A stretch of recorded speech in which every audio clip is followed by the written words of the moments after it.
Hey Richard, I got started and forgot to do a pre-video real quick. Got Mr. Richard T. Midler, Mr. 765, sent this Texas Star 667 in. This is a little bit of a rare Texas Star. Texas Star did attempt to use HG transistors back way before I had contacted them in attempt to see what I could do to help them do anything possible to help them get their transistors anywhere near to be able to be used, by the masses. This is the very first HG 2879 that ever came out that pretty much sucked badly. They even told me that if they bought 1,000 pieces of these, that there was only a portion out of the 1,000 they could even use. So, they probably had to go through 20 or 30 just to find these four that matched each other. The quality control was not real well back then. But they did attempt to use these at first. And then the DEIs came out. Then they started using DEIs, as they still do. So it's very rare to find these. But this is what they did before the DEIs. So they did go over to the MOSFET drivers before the DEIs. So anyway, he wanted a full power wire upgrade all the way to the back of the transformer. Went ahead and done something a little neater for you, man. We got some real good stiff 12 gauge Teflon going to the back of each transformer. That's 12 gauge Teflon, my friend. And so I need to go pull your work order out off the top of my brain. I want to say that we're converting this to a 500, but before I put that in cement or stone, I'll need to go check. But we did get you 4 brand new Toshibas that we're going to be putting in here for you. Japanese soldiers. So anyway, yeah, I went ahead and started to remove these HGs, and I remembered I didn't do a pre-video, so I went ahead and record now. All right, man, go ahead and get on in here and get this thing done. Oh, wee boy, that one's breaking my heart right there. All right, we'll be back. All right, Richard, I've got the conversion done, the power wire upgrade done. A little bit of work converting these bad boys over to from a 667 over to a 500V. You got to do some quite a bit of reconstruction to the front end right here, mostly. Of course, you got to add a coax there to go to the toroid. Change the capacitor there. You got to change a good bit of things. I've actually typed me up a little list here so I can remember. And take a look how long that list is. Yeah, you got, let's see, I think I wrote, 15 steps? If I wouldn't have wrote that up, it'd probably take me almost 2 hours longer, looking back and forth. At the schematics. When I did my very first conversion from a 667 to a 500, it took me quite a few hours. But anyway, man, this is a newer, this was a hybrid. As you can see, all your parts here took out. So I might have to add some 330s on the collector to ground. For some reason, I keep forgetting to ask my buddy over at Texas Star why they quit using 330s on the DEI versions of their amplifiers. There's a reason for it. I'll tell you that right now. They have absolutely no load on the collector to ground, so I don't know why that is. I need to remember to ask him. But so we'll be adding the 4 brand new 330s matching the collector to ground. We're going to drop these brand new Japanese soldiers in with a HFE of 100 straight from the RF parts. And get this thing done up for you, man. I'm waiting on some Andersons in the mail. I know you had a pretty much a 50 amp Anderson on this thing before. These ain't gonna fit in a 50 amp Anderson. You need a 120. SB 120s are great to use with Texas Stars after I do these power wire upgrades. SB 175 is just fine too. That's even bigger, but the SB 120 is you know, good for 120 amps, 600 volt. That's what they say. So hopefully I can get these SB 120s in. I need to get me a big bulk of them. Alright, brother, we're going to go ahead and drop these things in, man. Got you a brand new top here for your fan kit. Got your fans. Got you some black fan guards. Thought would be kind of neat. So we'll get that done for you, big brother. The GK fan kit. We'll be back. All right, brother, all done. All done with the amplifier part. Got these Japanese soldiers installed for you. Went ahead and added the 33 picofarad capacitors from collector to ground. Got all the switching done for you, man, to make this thing operate and act as a 500V. The only thing that you didn't specify that I left alone was changing the front faceplate to a 500V faceplate.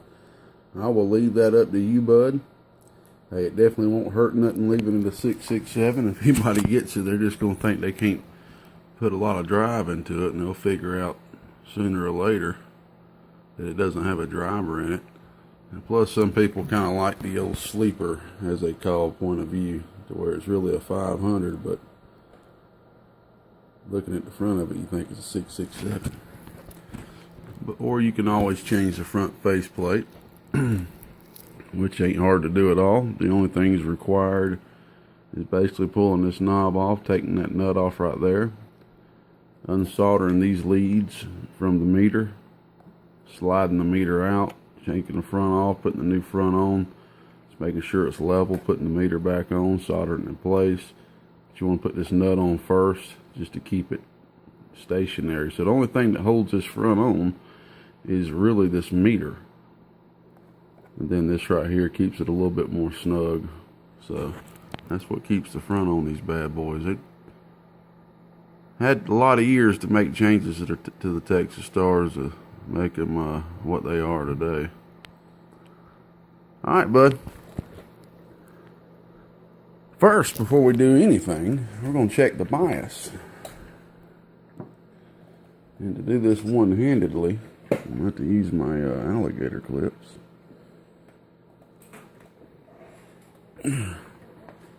I never, and I repeat, I never, and no one else should, key a Texas Star after doing major modifications, or even when one comes into the shop, I never key a Texas Star without checking the bias first. If something's wrong with that bias and you got full B plus going to the base of your transistors, first key, you could have lost hundreds of dollars worth of transistors right off the rip. So I always check the bias. Alright, I'm going to manually key the relay so we can send B plus to the base of the transistors to the bias circuit. We're going to check this one first. So we're basically going to be looking at anywhere from 6.4 to 6.8 volts.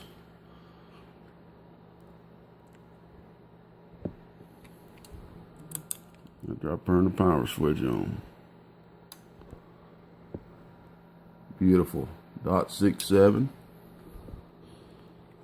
Alright, let's go ahead and go on over here to the next 2-pill section, because they are separate bias circuits. So I've clipped onto the front of the transformer, input transformer.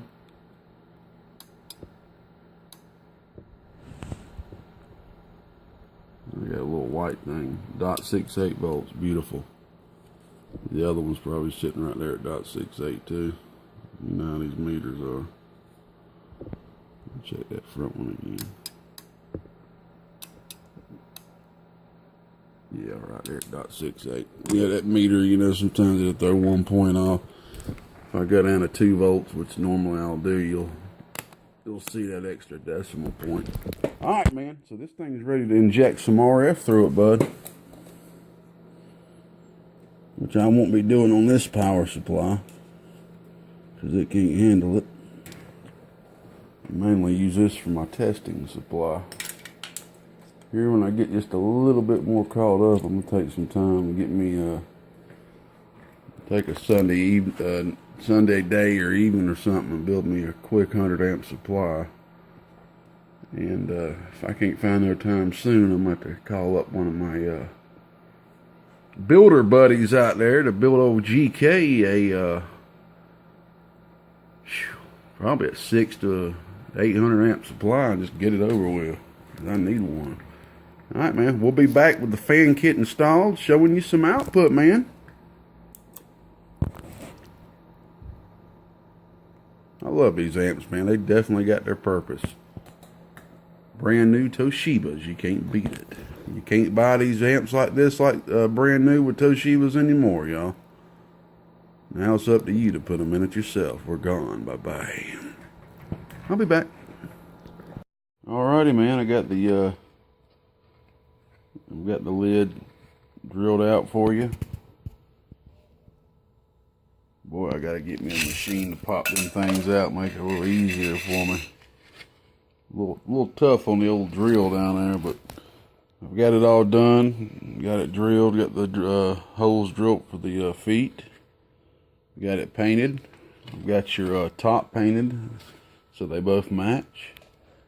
Now I've just got to get the fans, mount the fans, run the wires, install you a plug in the back, and put your regulator in there. One reason I like to put regulators in there is, for one thing, I'm going to be hooking it up on this unregulated supply over here. And another reason is if it'll just keep those fans at a constant voltage, you know. Sorry, I don't mean to be showing the nasty ground.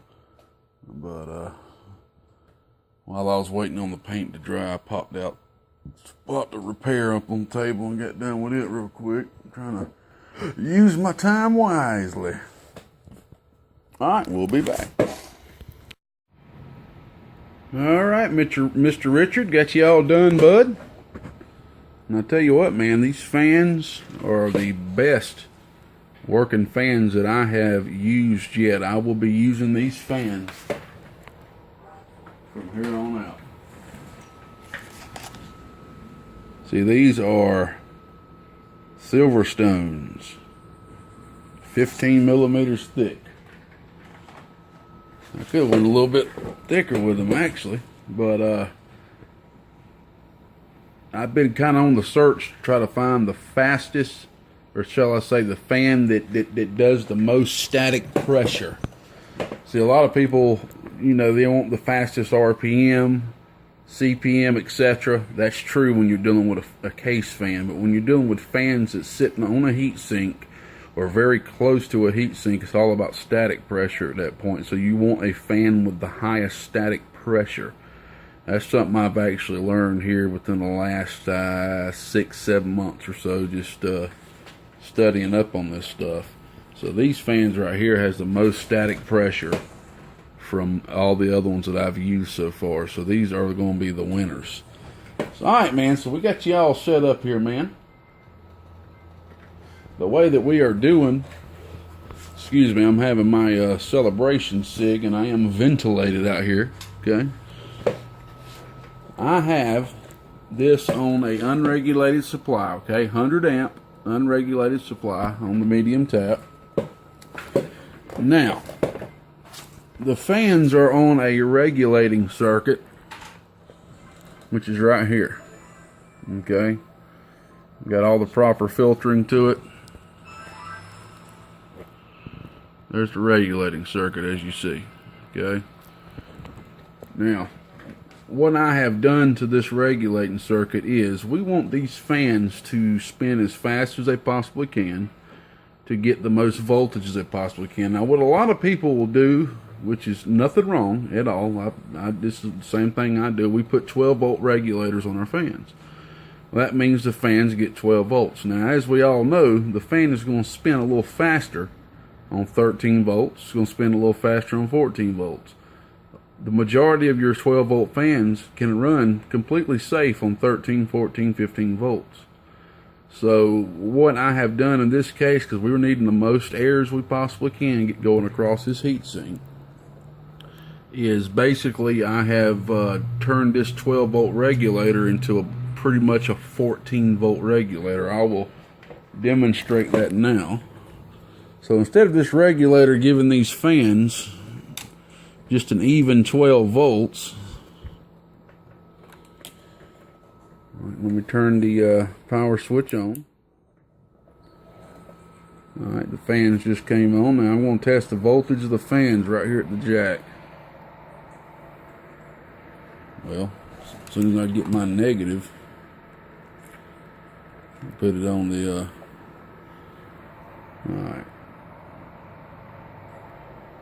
14.2 volts. Okay,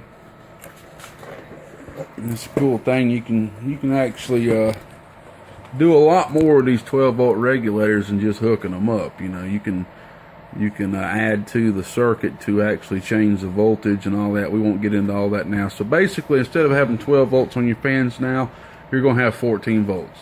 Now, if you go lower in voltage, that's fine. Like, let's say you put this thing on a power supply, it's only doing 13 volts, then your voltages should never really go lower than about 11.5 or 12 volts. Since this is one of the best regulators. There's a lot of different 7812 regulators out there. This is one of the best ones I have found yet. They cost about $2.50 a piece, $3 a piece actually. But they work the best, and that's why I'm using. They're pretty much NTEs. Those are one of the best 12-volt regulators you can use. So that's a big plus. Just to add 2 more volts, man, will give you just a little bit more airflow, and that's what we want.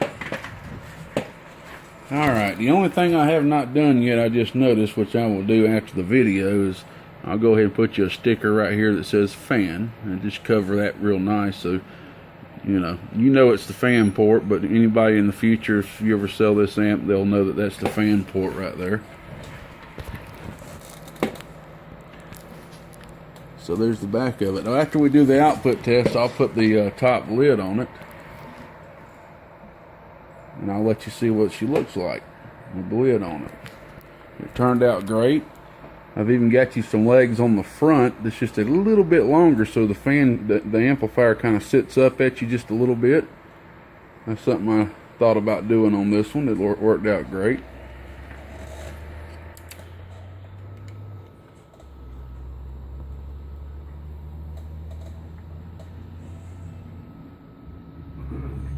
There's the bottom of it right there. Okay. Alright, so we're just going to basically work up for my radios. I don't think I'm going to hook up a 1-pill driver. I've got me a new hot radio that I can hook up that pretty much simulates a driver. So we'll just see how it goes, and we'll work up from there. First, we're just going to drive the old bench radio, which is the 4-watt radio, which is going to be putting around anywhere from 18 to 20 watts PEP. Got the Japanese soldiers, Toshibas, in there for you. I cleaned the box up a good bit too. Got a lot of the flux cleaned up. I have converted it from a 667 over to a 500. A lot of this work is done around this area.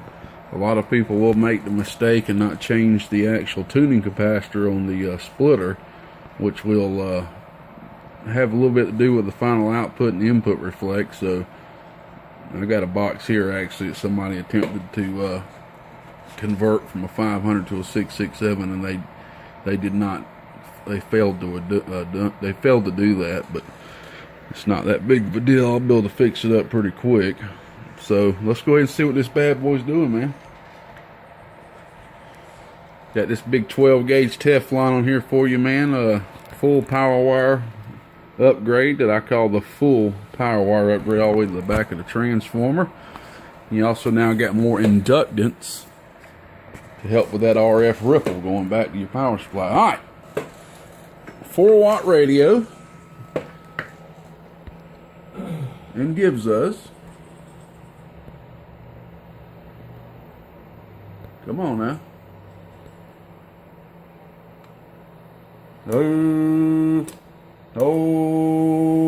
almost 200 bird. We are on high.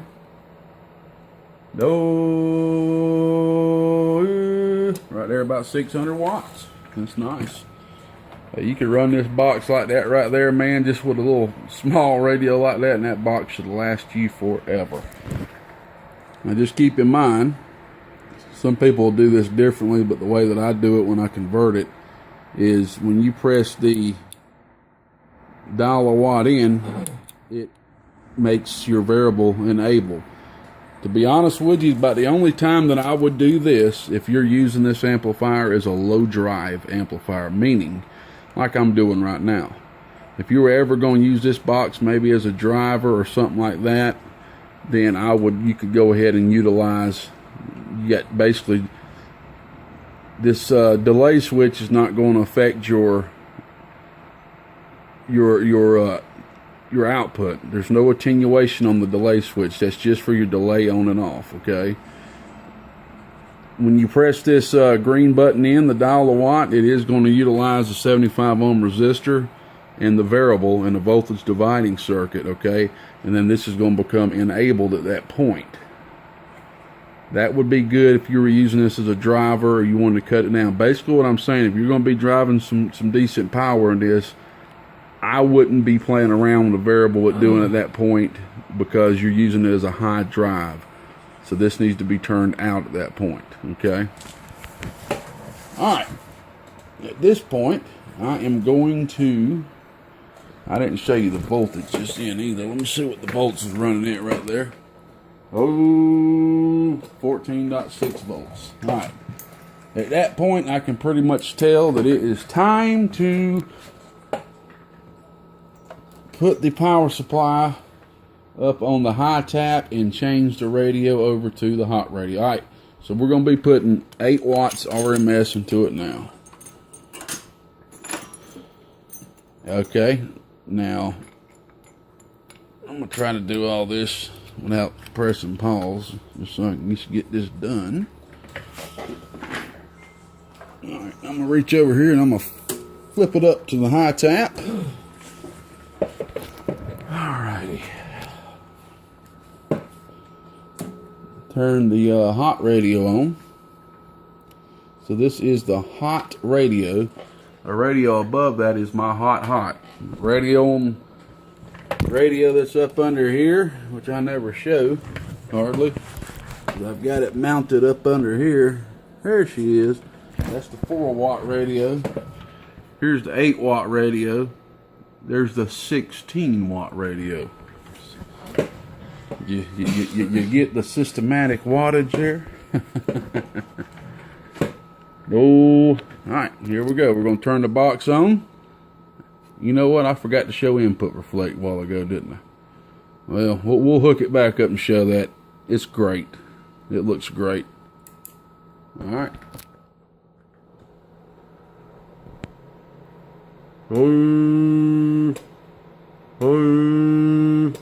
Almost 300 bird. Here's your peak. My little thing came up telling me my phone's about dead, so I didn't see what that swung. Woo! About 800-900 watts. Alright, let's go ahead and hook on the hot radio. I am going to press pause when I do this, because I do got to switch mics. So I'll be right back. Alright, Mr. Richard, get ready for this.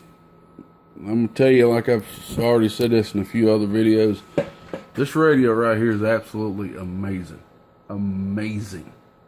Single final radio. This is what you would consider a competition radio.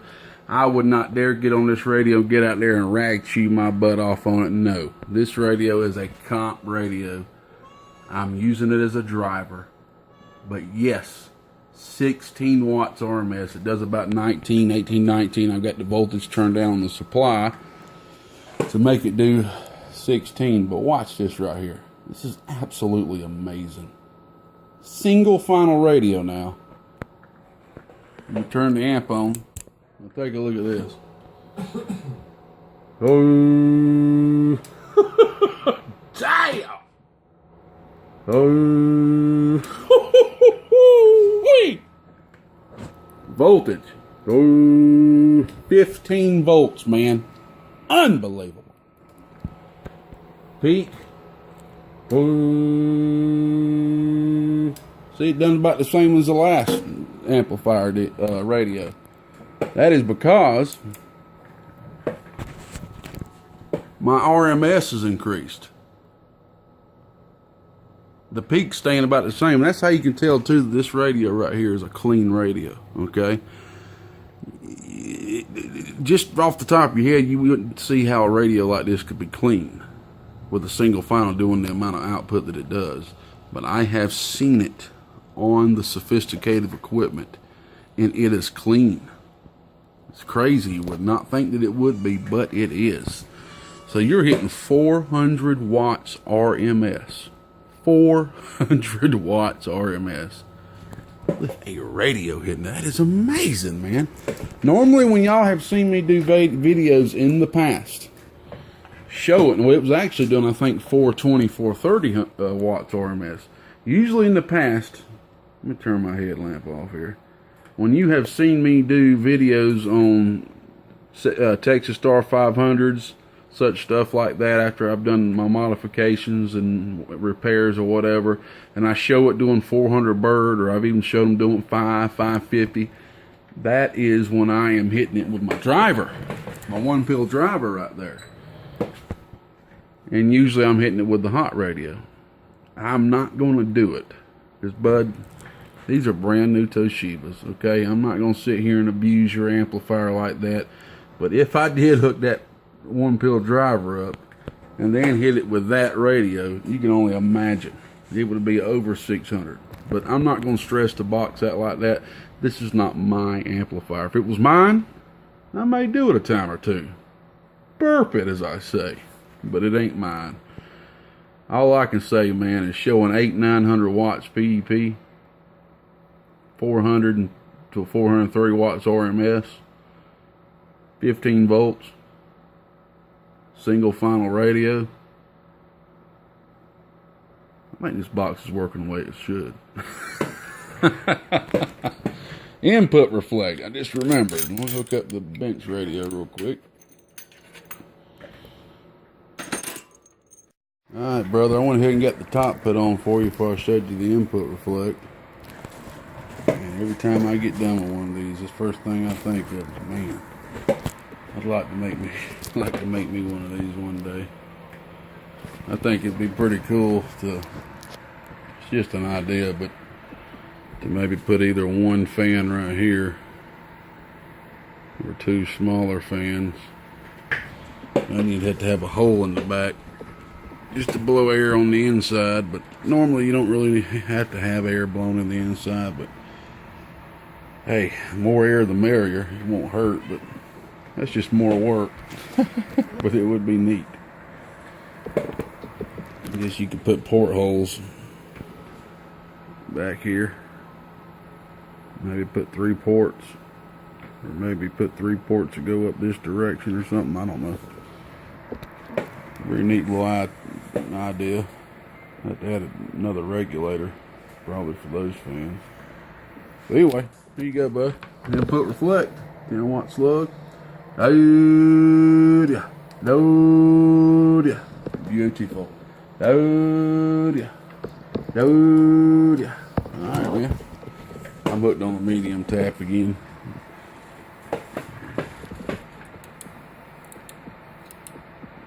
That's all you like. Meter. Oh, yeah. There she goes, man.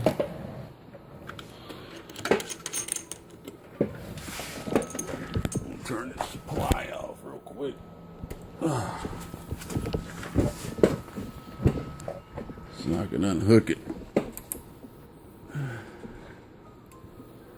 that capacitor uncharged. Tell you, man, get you an SB 120, Anderson SB 120 plug, be perfect. You can go with a SB 175 if you want to also. I'm gonna work on getting these and keeping them in stock, but SB 120 is perfect plug for these. Go ahead and put your fan sticker back there for you. And if you ever want to turn the fans off, you can just unplug.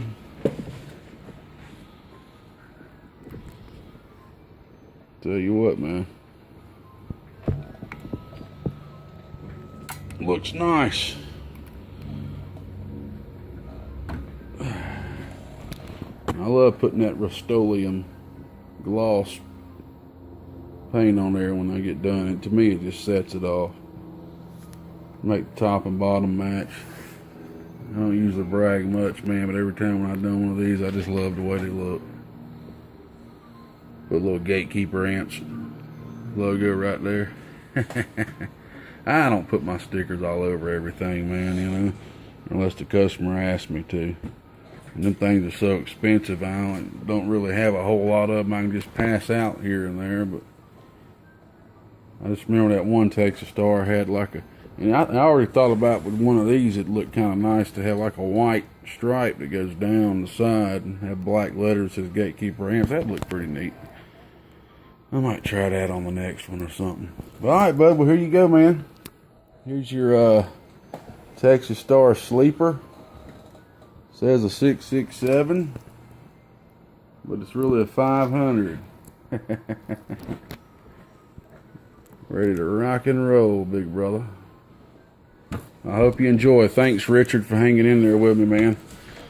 I'll get this thing packaged up for you, and I will package it very, very well. Last thing I want is something like this right here getting hurt during shipping. That's the last thing I want. Alright, bud, I hope you enjoy. I hope you'll be able to enjoy using this thing for many years on down the road.